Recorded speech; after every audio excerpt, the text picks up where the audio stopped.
Once we are clear with what I have and what I can, that is when the real discussion around what I wish begins.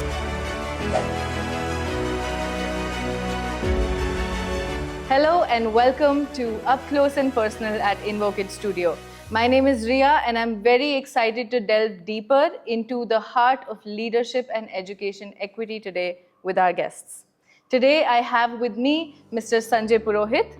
Sanjay sir, welcome to the show. Thank you. I'm going to quickly introduce you. Sanjay sir is the Chief Curator of Societal Thinking, which is an innovative method to reduce complex social problems.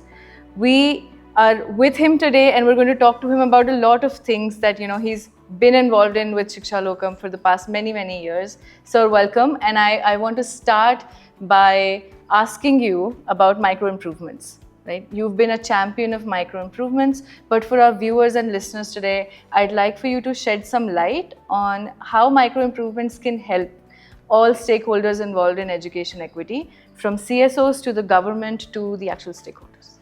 Sure. Thank you so much for having me. I think all of us have been talking in this cliche term saying, oh, we are all driven by our habits.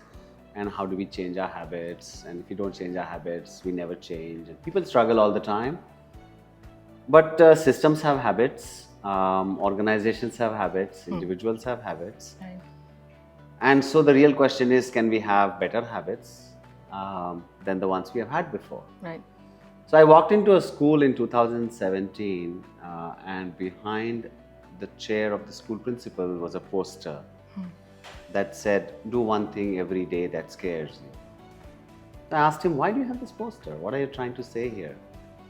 He said, if I follow the habits of the system, if I do the same thing that I've been told to do every day, this place is not going to improve. It's just going to be the same. Right. Because I'll just keep repeating what I have done and I'll get the same results. And so I remind myself every day that I should do something different, something beyond the brief, a micro change, Right. a micro improvement. But it's scary. It's scary because I don't know what the implications of that could be. Somebody could question me. And so the idea of micro improvements came from that epiphany, saying, what if 4.5 million education system leaders did one thing scary every day? We will be very different. We will be in a different place because they'll make a small improvement which will change the habits of the system and the individuals and make them more flexible towards change and start to seek their life's work and the things that they really want to do. Right. That could be in anything. That could be in how you train your teachers, how you teach your classes, Right. how do you translate the curriculum and pedagogy, how do you interface with parents, how do you prepare the midday meal scheme, how do you ensure security of the girls, how do you ensure toilets are clean. But every small thing matters. Right. And if you make a micro improvement in any of these, well, it adds up. Yeah. It adds up. Thanks for sharing that. It's a very nice image in my head of small micro improvements leading to massive changes. Tell us what you think about how we can enable these in a country as diverse as India. How do you identify the right micro improvements to enable? What some challenges could be, and how would you go about resolving them in shifting this mindset from trying to tackle massive challenges all in one go and then being encumbered by that challenge, and the other approach of using micro improvements? So many people talk of systems change. Right. Very common term that's used in terms of saying, oh, we have to do systems change. Right. But what happens if you exchange this or reverse these words, change systems? And what that means is, how can we improve the ability of the system to change rather than go and change the system? Okay. And if you think from that perspective, then there is no shortage of micro improvement projects. Right. Because the decision to make a micro improvement is not made by someone sitting in a corner making the decisions. It is made by the thousands of leaders across the school system. Right. What's the improvement that they need to make? So where do these improvements come from? They come from the agency of the leaders in the school. They could also come from policy. For example, now we have the new education policy that came into India, and you could deconstruct that policy into hundreds of micro improvement projects, saying you could also do this rather than requiring a technical translation of what this policy means. We could also say, if you do these 20 things, the policy is already under implementation. Right. The national curriculum framework recently got revised. That can spin off thousands of micro improvement projects. All the work that many of the not-for-profit organizations do, they could also be translated. So it's like, once we get the idea that small steps make great schools, then those small steps could come from n directions. There's so much that can be done. And then you trust the agency of the school principals, the school leaders, the senior teachers, the teachers, sometimes the parents and the community members, to do what is right for their children, Right. to do what is appropriate for their context, and to do it with the resources they have at their disposal, rather than kind of get frozen and wait for some change to come. That's not coming. Yeah. It's interesting that you talk about trust and giving agency to the actual stakeholder to build their own micro improvements and focus more on a mindset shift rather than building more micro improvements and assigning them. Can you tell us a little bit about restoring agency to the hands of people for whom we're designing right now is a very nice concept, and we've seen that happen a lot. But tell us, what challenges do you anticipate people encountering when they try to restore agency? We try to do that in our work. We try to involve more people. We try to hold spaces with, like Advocate, with the people who are actually implementing these changes, to learn from them. But what does it mean to restore agency, and how can we enable that and reduce the friction that comes with it? So agency has been much discussed, and human agency and free will is a topic of discussion for decades. Right. But to take a simple view in our context, when we work in education, many a times people are not able to exercise the agency because they don't know or believe what they have, rather than spending all their energy in thinking about what they don't have. So I think the first important thing, by using learning mechanisms, by using mentoring mechanisms, is to help people appreciate what they have. And then help them understand that if they have it, what can they do with it? Right. Because we always underestimate what we can do with the resources we have, and we overestimate what we would do if we had more resources. Right? And to believe that just because I don't have resources is a very tricky place. Right.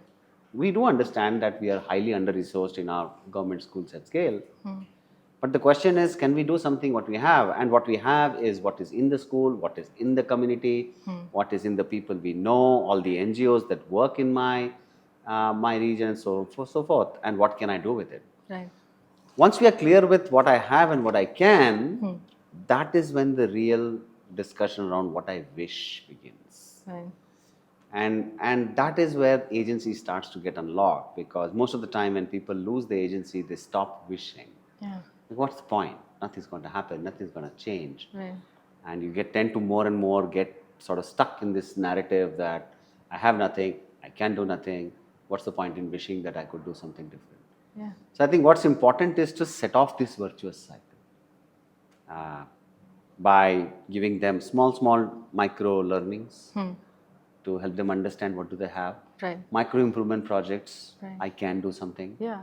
And awaken their wishes, but connect people as a community. Right. Because a project that you have done is something I may have never thought about. Right. But if I came to know, oh, you could do this, I could also do this, that is awakening the wish. Right.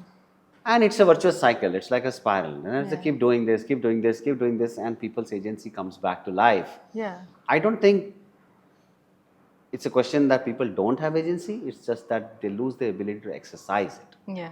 And that's why we use the term restore agency rather than create agency, because they already have it. It's just that you have to restore its cycle. Right.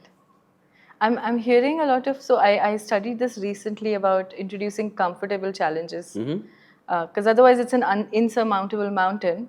If you're going to start there, that might not be very feasible for someone who's lost their sense of agency.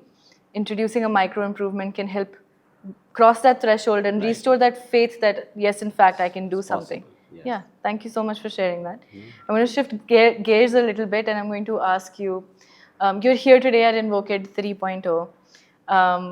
How important do you think dialogues are like these are in accelerating the kind of impact that we're able to make in education? Just bringing people together, not just through Invocate, but other places we're able to bring people together to have that discourse.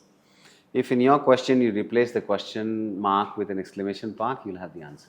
How important are these things? We want to hear from you. Actually happen, right? So, Yeah. so I think the real thing is when we come together, when we share in a safe, humble, and loving environment, we take back a lot of ideas. We take back a lot of relationships. Right. So for me, Invocade is a very foundation building event. On one end, it's a celebration of the year that's gone by and all the good stuff that has happened. But that's good, that creates energy. Yeah. But more importantly, it sets the tone for the year to come. Because I think that's the most important thing. People who will go out from here, we have some amazing people who have come here. They are from government, they are from civil society, they are funders here. Right. We have some private sector actors here. We have children here. And so there are people here who really care about this. And they're talking to each other, they're interacting, they're learning, they're sharing. And Invocate 3.0 begins when this event ends. Yeah. And it ends when we land at Invocate 4.0. I'm going to go on a tangent and ask you, what do you do to not just take these learnings and feel inspired from, when you attend a conference? What do you do to keep these with you and in your vision, not just from Invocate, but other conferences? I think and what would you suggest our viewers to do also? I'm sorry for interrupting. No. Go ahead. Stories. When I'm listening to sessions, when I'm talking to people, when I'm talking to you doing this interview, Right. I'm collecting stories. There'll be some instance where I will tell someone that, you know what, I was sitting in this interview with Rhea and she asked me this question and this is what I said. And for me, any event becomes memorable because we take back stories. I was walking in the corridor and I met Khushbu and she asked me this question and I remember the setting. So whenever I'm at any place with people, I'm collecting stories which will stay with me forever. So that's great. Okay. Thank you for sharing that. Thank you. One last question before we move into the next segment is, what do you hope to see next year at Invocate? What do I hope to see next year at Invocate? Invocate 4.0, I think, should deeply reflect on, have we in this year successfully done some substantial work which gives us the confidence that we can bring back the respect of the Indian education system. I would love to hear stories of respect. Right. I would love stories of not how come we have so many challenges and we have overcome challenges. Of course we have to do those. Right. But it's time that we start to talk about where are we seeing people respecting each other because we have a great education system upcoming. Right. It won't happen in a year. We won't suddenly turn around on our heads in a year. But it's time to begin that. So next time I would love to hear stories of respect saying, that thing, the world respects what you did. It could be a district. Yeah. It could be a block of schools. It could be a state. Right. But seen through the eyes of, that is something I respect what you did. I would love to see that in Invocate 4.0. That's a lovely vision. And we hope to deliver on that next year. Thank you. Thank you so much for engaging with these questions. I'm going to move us to the next segment, which is a rapid fire. Okay. It's pretty self-explanatory, but I'll just ask you fun questions and you don't have too much time to think. So just say whatever's on your mind. Okay. Are you ready? Yes. Okay. If you were a superhero, what would be your superpower? If I was a superhero, my superpower would be to stay quiet. Stay quiet. That is ability. Coffee or tea? Coffee. Morning person or night owl? Both. Okay. What's the most adventurous thing you've ever done? Most adventurous thing that I have ever done. Ridden on top of a bus from Darjeeling to Siliguri. Okay. I'm imagining that's quite a rocky journey. Okay. If you could master any one skill instantly, what would it be? Writing. Okay. Beaches or mountains? Beaches. Beaches or forests? Forests. Okay. One message you want to give to teachers today? You are amazing. Wonderful. Thank you so much. Thank you for giving us time. We loved having this conversation with you. Thank you so much. That is it for this segment of Up Close and Personal at Invoke It Studio. We'll see you next time.